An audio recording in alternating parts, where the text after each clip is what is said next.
Okay, example. Kani siya, wala ni answer. So, kani may answer. Then, kaning kuan. Aka ni.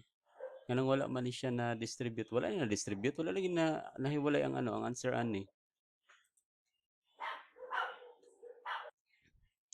Okay, so example, kaning question number 5, pretension number 5. Kaning may answer. So, may answer naman na siya. So, ready to download na siya diretso. Okay, so ang buhaton nimo i-download ana export.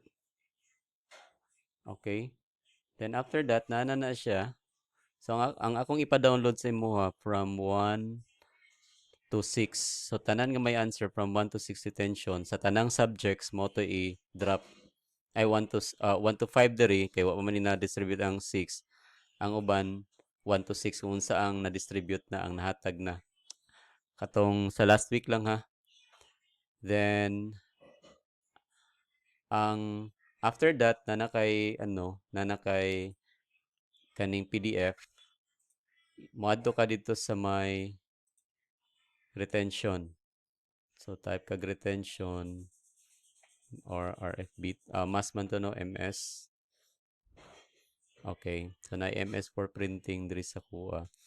Okay, so ato MS for printing, may makita ka diri, di ba? Sulod sa MS. Okay, sulod sa MS na kay makita diri nga for printing. Inside that MS for printing na kay MS online viewing. Okay?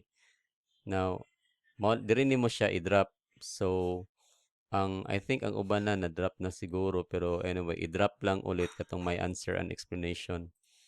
Okay? So, i-drag nimo, amblihan nimo siya then i-drag nimo. Okay, kung unsa ni siya nga number, so this is MS retention. Mo siyang i-rename lang para mabalaan nila. Okay, wala to na to nga na-upload. Wala ko kabaluasan na to.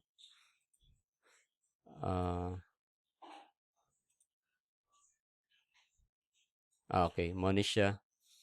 So, MS retention quiz number 5 man siguro ni answer.